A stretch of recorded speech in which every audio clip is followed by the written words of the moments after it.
স্বাগতম মই অভিলাষ আৰু লৈ আহিছো এটা গুৰুত্বপূৰ্ণ খবৰ আঞ্চলিকতাবাদক লৈ মুখ্যমন্ত্ৰীয়ে বৃহৎ মন্তব্য কৰিছে বৰ্তমান সময়ত প্ৰকৃত আঞ্চলিকতাবাদ বিজেপিতে আছে আন দলত আঞ্চলিকতাবাদ নাই লুৰিণজ্যোতি গগৈ বা আন দলসমূহ হৈছে মিয়াৰ লগত কম্প্ৰমাইজ কৰা আঞ্চলিকতাবাদ বৰপেটাত উচ্ছেদ হলে লুৰিণজ্যোতি গগৈৰ দৰে নেতাই ডিব্ৰুগড়ত কান্দে আৰু তেওঁলোকে বৰ্তমান সময়ত মিয়াৰ সৈতে কম্প্ৰমাইজ কৰিছে আঞ্চলিকতাবাদৰ নামত তেওঁলোকে মিয়াৰ ওচৰত কম্প্ৰমাইজ কৰিছে গতিকে বৰ্তমান সময়ত বিজেপিতে আসল আঞ্চলিকতাবাদ আছে বুলি উল্লেখ কৰিছে মুখ্যমন্ত্ৰীয়ে আৰু এই সন্দৰ্ভত মুখ্যমন্ত্ৰীয়ে কি কৈছে সবিশেষ লৈ অহাৰ চেষ্টা কৰিছো জনাই আছো ডাঙৰ খবৰ টাইম 8 বিগ ব্ৰেকিং প্ৰকৃত আঞ্চলিকতাবাদ বিজেপিতে আছে এয়া মুখ্যমন্ত্ৰীৰ মন্তব্য প্ৰকৃত আঞ্চলিকতাবাদ বিজেপিৰ মঞ্চতে পাব বুলি উল্লেখ কৰিছে বেলেগ দলত অন্য কোনো ৰাজনৈতিক দলত আঞ্চলিকতাবাদ নাই মিয়াৰ আগে পিছে ঘূৰাই হৈছে তেওঁলোকৰ ৰাজনীতি বৰ্তমান সময়ত যিসমূহ আঞ্চলিকতাবাদ দল আছে বা আঞ্চলিকতাবাদী দল আছে তেওঁলোকৰ কাম হৈছে মিয়াৰ আগে পিছে ঘূৰা লুৰিণজ্যোতিৰ দৰে আঞ্চলিকতাবাদ হৈছে বৰ্তমান সময়ত মিয়াৰ ওচৰত কম্প্ৰমাইজ কৰা আঞ্চলিকতাবাদ বৰপেটাত মিয়া উচ্ছেদ হলে তেওঁলোকে ডিব্ৰুগড়ত কান্দে সঠিক আঞ্চলিকতাবাদ হৈছে 860 জন শ্বহীদৰ ত্যাগক মনত ৰখা 860 জন শ্বহীদে মিয়াক ৰক্ষা কৰিবলৈ জীৱন দিয়া নাছিল কিন্তু বৰ্তমান সময়ত লুৰিণজ্যোতিৰ দৰে নেতাই মিয়াৰ ওচৰত কম্প্ৰমাইজ কৰিছে বৰ্তমানৰ দৰে কোনো মুখ্যমন্ত্ৰীয়ে মিয়া মুছলমানৰ বিৰুদ্ধে কোৱা নাছিল বৰ্তমান মিয়া মুছলমানে অসমৰ 63 লাখৰো অধিক বিঘা ভূমি দখল কৰি আছে সেইসমূহ তথ্য দিবলৈও পূৰ্বতে ভয় কৰিছিল কোনো এই ক্ষেত্ৰত কোৱা নাছিল কথা বা মৌন হৈ আছিল কেৱল মাত্ৰ ভোট বেংক নষ্ট হোৱাৰ ভয়তে সকলো মৌন আছিল ভোট বেংক নষ্ট হোৱাৰ ভয়ত তেওঁলোকে মিয়াৰ ওচৰত কম্প্ৰমাইজ কৰি আছিল কিন্তু বৰ্তমান সময়ত বিজেপি চৰকাৰে বা বিজেপিয়ে ভোট বেংকলৈ ভয় নকৰে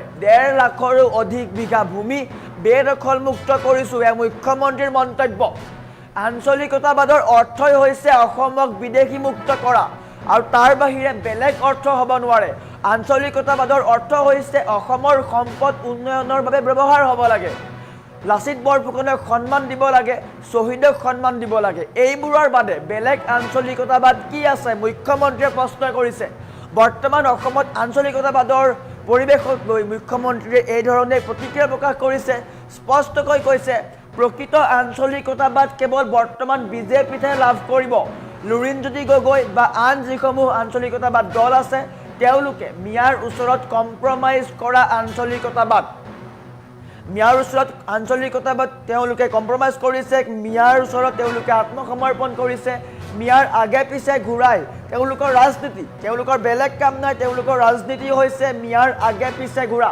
আঞ্চলিকতাবাদৰ সংজ্ঞা হৈছে অসমৰ 860 জন শ্বহীদক সন্মান কৰা অসমৰ লাচিত বৰফুকনক সন্মান দিয়া সমান্তৰালকৈ অসমৰ সম্পদ উন্নয়নৰ বাবে ব্যৱহাৰ কৰা কিন্তু বেলেগ আৰু আঞ্চলিকতাবাদ হ'ব নোৱাৰে বৰ্তমান সময়ত লুৰিণজ্যোতি গগৈৰ দৰে নেতা হৈছে মিয়াৰ ওচৰত কম্প্ৰমাইজ কৰা আঞ্চলিকতাবাদ আৰু সেই আঞ্চলিকতাবাদ অসমৰ কাৰণে অতিকৈ ভয়াৱহ বৰ্তমান যিদৰে বা বৰ্তমান বিজেপি চৰকাৰ বা মুখ্যমন্ত্ৰী হিচাপে হিমন্ত বিশ্ব শৰ্মাই যি কাম কৰিছে বা অবৈধ বিদেশী বা মিয়া মুছলমানৰ বিৰুদ্ধে মাত মাতিছে পূৰ্বৰ কোনেও কিন্তু এই ক্ষেত্ৰত মাত মতা নাছিল তথ্য দিবলৈও ভয় কৰিছিল ভোট বেংক নষ্ট হোৱাৰ ভয়ত তথ্য দিবলৈও ভয় কৰিছিল যাৰ ফলত মিয়া মুছলমানক তেওঁলোকে অসমত আনিলে অসমৰ সম্পদ দিলে অসমৰ ভূমি দিলে আৰু এই ক্ষেত্ৰত মুখ্যমন্ত্ৰীয়ে স্পষ্টকৈ কৈছে আঞ্চলিকতাবাদৰ অৰ্থই হৈছে হেতু অসমক বিদেশী মুক্ত কৰা অসমৰ সম্পদ অসমৰ শ্বহীদক সন্মান জনোৱা তাৰ বাহিৰে বেলেগ আঞ্চলিকতাবাদ নাই আৰু বৰ্তমান সময়ত লুৰিণজ্যোতি গগৈ আৰু যিসমূহ আন্দোলন আছে তেওঁলোক মিয়াৰ লগত কম্প্ৰমাইজ কৰা আঞ্চলিকতাবাদ গতিকে সেই আঞ্চলিকতাবাদৰ আমাৰ প্ৰয়োজন নাই আমাৰ ওচৰত মুখ্যমন্ত্ৰীৰ মন্তব্য আহি পৰিছে কি কৈছে মুখ্যমন্ত্ৰীয়ে দেখুৱাই লোৱাৰ চেষ্টা কৰিছো গণৰাজ্য দিৱসত মই যি ধৰণে বাংলাদেশী মুছলমানৰ কথা কৈছো মিয়াৰ কথা কৈছো আগত কোনোবা মুখ্যমন্ত্ৰী এনেকুৱা কথা ক'ব পাৰিছিলে নেকি আজি মই ডিব্ৰুগড়ত কৈছো অসমত 63 লাখ বিঘা মাটি আজি অবৈধ বাংলাদেশীৰ দখলত আছে এই ডাটাটোৱেতো দিব মানুহে ভয় কৰিছিল যে ভোট বেংক নষ্ট হৈ যায় বুলি কিন্তু আজি আমি ভোট বেংককো ভয় কৰা নাই আৰু 1.5 লাখ বিঘা মাটি আমি ইতিমধ্যে উদ্ধাৰ কৰিছো আৰু আঞ্চলিকতাবাদ মানে কি এইটো নহয় জানো যে অসমখনক বিদেশী মুক্ত কৰিব লাগে, অসমৰ সম্পদসমূহ অসমৰ কাৰণে ব্যৱহাৰ হ'ব লাগে, বেলেগটো আঞ্চলিকতাবাদ বুলি একো নাই, অসমীয়া ভাষা ধ্ৰুপদী ভাষা হ'ব লাগে, লাচিত বৰফুকনৰ সুখ্যাতি জগতত বিয়পি যাব লাগে, তাৰ বাদে আঞ্চলিকতাবাদ কি আছে? এতিয়া লুৰিণজ্যোতি গগৈৰ দৰে যি আঞ্চলিকতাবাদ আছে তেওঁলোক হ'ল মিয়াৰ লগত কম্প্ৰমাইজ কৰা আঞ্চলিকতাবাদ। বৰপেটাত মিয়াৰ এভিকশ্যন হলে ইয়াত তেওঁলোকে কান্দে। গতিকে আচল আঞ্চলিকতাবাদ কি? যে যি কাৰণে 856 জন 860 জন শ্বহীদে মৃত্যুবৰণ কৰিছিল তাক মনত ৰখা, আৰু 860 জন শ্বহীদে মিয়াক ৰক্ষা কৰিবৰ কাৰণেতো মৃত্যুবৰণ কৰা নাছিল। গতিকে আচল আঞ্চলিকতাবাদ বিজেপিৰ মঞ্চতে হ'ব পাৰে, আন পাৰ্টিৰ মঞ্চত এতিয়া আঞ্চলিকতাবাদ নাই। মিয়াৰ আগে পিছে ঘূৰাই তেওঁলোকৰ ৰাজনীতি। গণৰাজ্য দিৱসত মই যি ধৰণে বাংলাদেশী মুছলমানৰ কথা কৈছো, মিয়াৰ কথা কৈছো, আগত মোক কোনোবা মুখ্যমন্ত্ৰী এনেকুৱা কথা ক'ব পাৰিছিলে নেকি?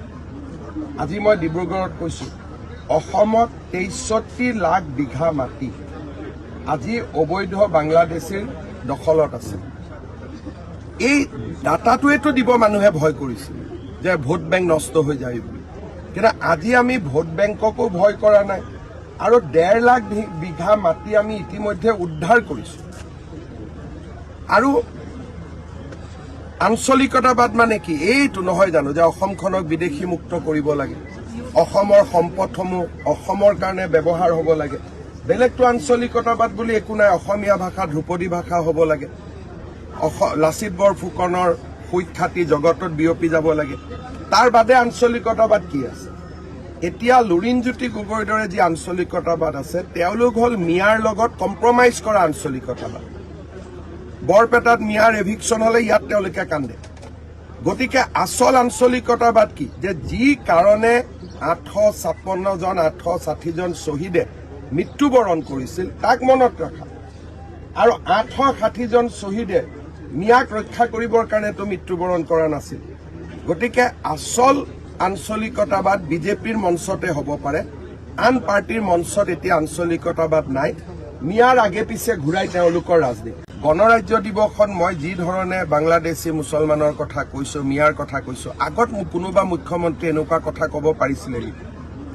আজি মই ডিব্ৰুগড়ত কৈছো, অসমত 63 লাখ বিঘা মাটি আজি অবৈধ বাংলাদেশীৰ দখলত আছে। এই ডাটাটোৱেতো দিব মানুহে ভয় কৰিছিল যে ভোট বেংক নষ্ট হৈ যায় বুলি, কিন্তু আজি আমি ভোট বেংককো ভয় কৰা নাই, আৰু 1.5 লাখ বিঘা মাটি আমি ইতিমধ্যে উদ্ধাৰ কৰিছো। আৰু আঞ্চলিকতাবাদ মানে কি এইটো নহয় জানো যে অসমখনক বিদেশী মুক্ত কৰিব লাগে, অসমৰ সম্পদসমূহ অসমৰ কাৰণে ব্যৱহাৰ হ'ব লাগে, বেলেগটো আঞ্চলিকতাবাদ বুলি একো নাই, অসমীয়া ভাষা ধ্ৰুপদী ভাষা হ'ব লাগে, লাচিত বৰফুকনৰ সুখ্যাতি জগতত বিয়পি যাব লাগে, তাৰ বাদে আঞ্চলিকতাবাদ কি আছে? এতিয়া লুৰিণজ্যোতি গগৈৰ দৰে যি আঞ্চলিকতাবাদ আছে তেওঁলোক হ'ল মিয়াৰ লগত কম্প্ৰমাইজ কৰা আঞ্চলিকতাবাদ। বৰপেটাত মিয়াৰ এভিকশ্যন হলে ইয়াত তেওঁলোকে কান্দে।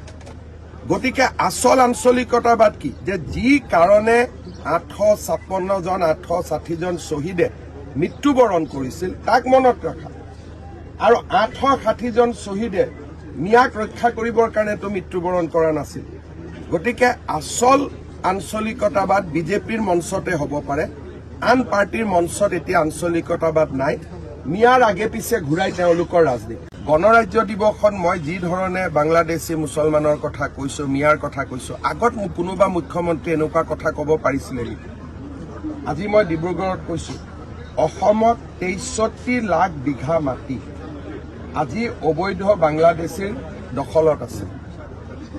এই ডাটাটোৱেতো দিব মানুহে ভয় কৰিছিল যে ভোট বেংক নষ্ট হৈ যায় বুলি, কিন্তু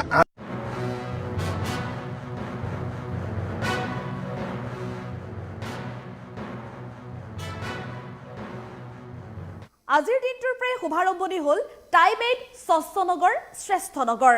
আপুনিও এগৰাকী সচেতন নাগৰিক হিচাপে সহযোগ কৰক আমাৰ এই অভিযানত। গুৱাহাটী পৌৰ নিগমৰ সহযোগত টাইমেটে স্বচ্ছ নগৰ শ্ৰেষ্ঠ নগৰ কাৰ্যসূচীৰ জৰিয়তে মহানগৰবাসীৰ কাষলৈ যাব।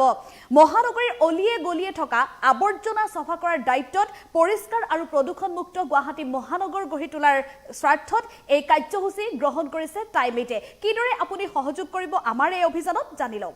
টাইমেট আৰু গুৱাহাটী পৌৰ নিগমৰ বিশেষ পদক্ষেপ টাইমেট স্বচ্ছ নগৰ শ্ৰেষ্ঠ নগৰ। এই পদক্ষেপত যোগদান আৰু সহযোগ কৰাৰ বাবে নিয়মসমূহ জানি লওক। প্ৰথমতে আপুনি www.timeit.in ৱেবছাইটলৈ যাব লাগিব। ৱেবছাইটলৈ যোৱাৰ লগে লগেই হোম পেজত দেখা পাব টাইমেট স্বচ্ছ নগৰ শ্ৰেষ্ঠ নগৰৰ বেনাৰ আৰু তাৰ তলতে আপোনালোকে দেখা পাব আপলোড ফটো অপশ্যন। আপলোড ফটোত গৈ আপুনি ক্লিক কৰক। ক্লিক কৰাৰ লগে লগেই প্ৰথমতে এণ্টাৰ কৰক আপোনাৰ নাম।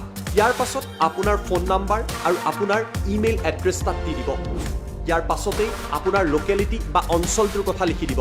উদাহৰণস্বৰূপে অঞ্চলটো যদি জু ৰোড হয় সেই কথা স্পষ্টভাৱে তাত উল্লেখ কৰি দিব আৰু ইয়াৰ পাছত জাবৰৰ ফটোখন আপুনি আপলোড কৰি দিব। সম্পূৰ্ণ প্ৰক্ৰিয়া হোৱাৰ পাছত ছাবমিট বটনত ক্লিক কৰি দিব।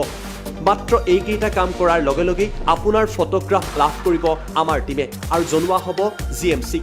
মাত্ৰ 24 ঘণ্টাৰ ভিতৰতেই আপোনাৰ সমস্যাৰ সমাধান দিয়া হ'ব আৰু তাৰ পাছত টাইমেটৰ ৱেবছাইটত উপলব্ধ হ'ব আগৰ আৰু পাছৰ ফটোৰ তুলনামূলক ছবি। অৰ্থাৎ জাবৰৰ ফটো দিয়াৰ সময়ত আপোনাৰ অঞ্চলটো কেনেকুৱা আছিল আৰু GMCয়ে চাফাই অভিযান চলোৱাৰ পাছত বৰ্তমানৰ ছবি কেনেকুৱা। ইয়াৰ জৰিয়তে এগৰাকী সচেতন নাগৰিক হিচাপে এই পদক্ষেপত আপুনিও অংশগ্ৰহণ কৰক আৰু গুৱাহাটীক এখন স্বচ্ছ আৰু নিকা নগৰ হিচাপে গঢ়ি তোলাৰ এই মহান কাৰ্যৰ আপুনিও অংশীদাৰ হওক। টাইমেট স্বচ্ছ নগৰ শ্ৰেষ্ঠ নগৰ।